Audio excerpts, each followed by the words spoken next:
Welcome to the Transom Podcast, a monthly roundup of the new features on the transom.org website, providing mathematical puzzles, games, learning activities, and the ever-popular mathematics lesson starter of the day. Here's your host, John Tranter. Merry Christmas, one and all. This is the Transom Podcast number 133 for the month of December 2025. And it brings you a traditional festive puzzle of the month. Two elves, Holly and Mistle, are helping to fill a magical toy sack for Santa. Working together, they can fill the sack in 22.5 minutes. The quicker elf could fill the sack all by theirself, 24 minutes faster than the slower elf. How many minutes would it take each elf to fill the toy sack on their own?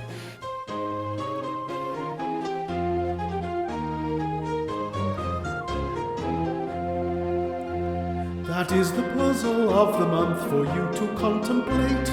You'll need to wear your thinking cap and really concentrate.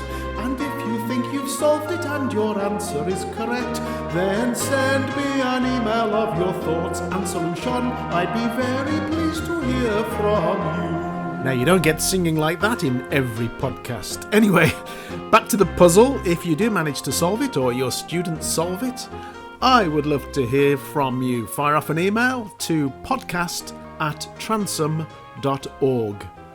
Now, many of the activities on the website have been updated during November, and the ChristMaths collection has been brightly polished.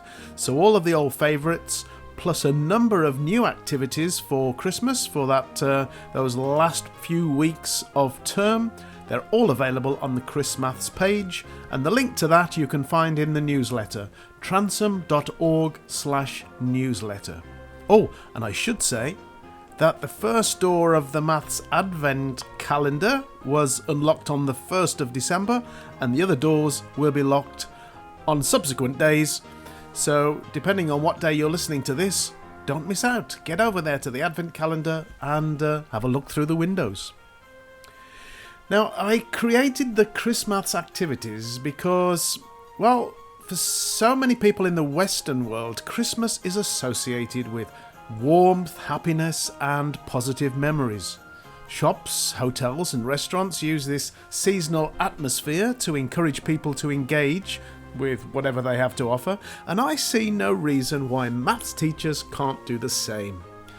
So, while there is research suggesting that some decorative images can distract from the main learning, I believe that carefully chosen visuals and colour schemes can instead create a friendly, warm environment, exciting maybe, so that maths is fun, interesting and exciting.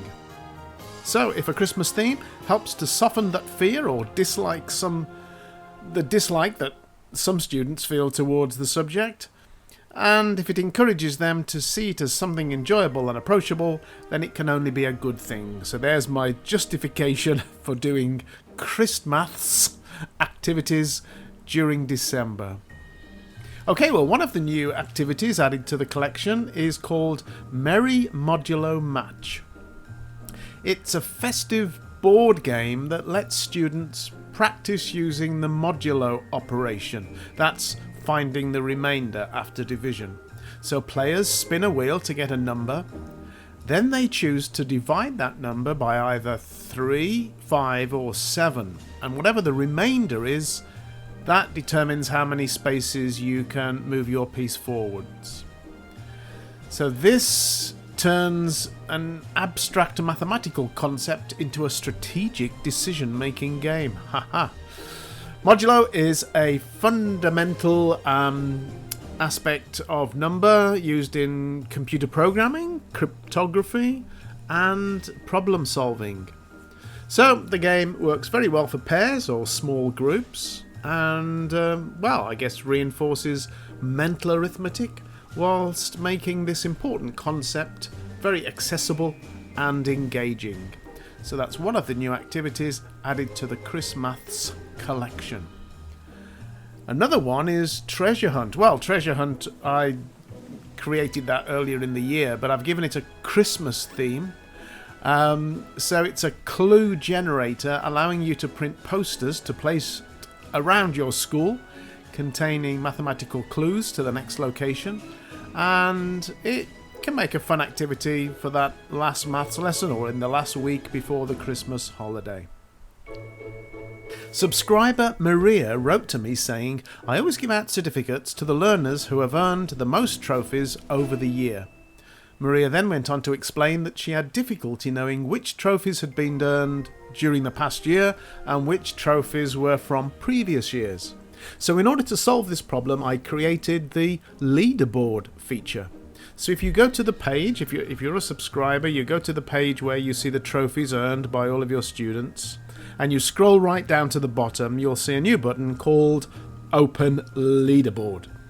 And you can actually set the date since to be the start of your school year, and clicking the button will reveal a list of students ranked by the number of trophies they have earned.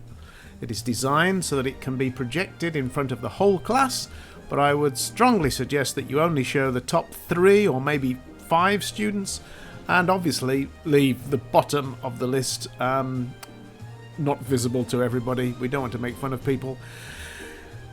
Oh, by the way, notice that trophies expire after 3 years, just in case you were wondering, so they won't show up. Right, snow angles. Now, this must be the only activity on the Transom website that was created to match a clever title. Because when you see snow angles written, you might think it's snow angels, particularly if the picture next to it is of a snow angel. You know, that sort of shape that kids can make in the snow. So I was quite amused by this easy mix-up. So I thought an exercise needed to be written to match the title. So the objective is to estimate the size of the angles marked in the snow angels. There's a generous tolerance level when the system marks the students' answers, but it's a good opportunity to practice your estimation of angles. Finally, the answer to last month's puzzle, which was... 3 friends, Attica, Bert and Celia, are having a rock, paper, scissors competition. They play 2 at a time with the third person spectating. The winner stays on and the loser becomes the spectator. At the end of the day, they summarise the number of matches that each of them was part of. Attica played in 10 matches, Bert played in 15 matches and Celia played in 17 matches. Who lost the second match? The solution is Attica. Attica lost the second match. And you can see a variety of creative solutions in the comment section at the bottom of the web version of this podcast, the newsletter. So that's transom.org/newsletter.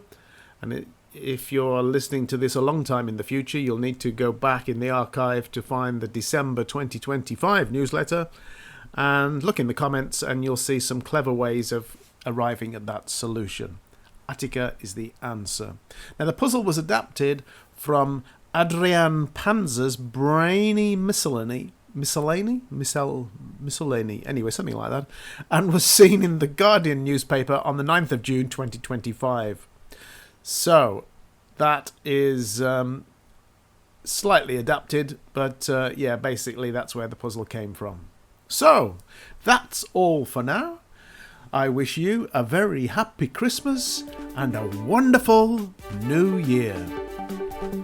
Thank you for downloading and listening to the Transom podcast. You can find the website at www.transom.org, where you're welcome to use all of the activities absolutely free. Or jump in with both feet and become a Transom subscriber.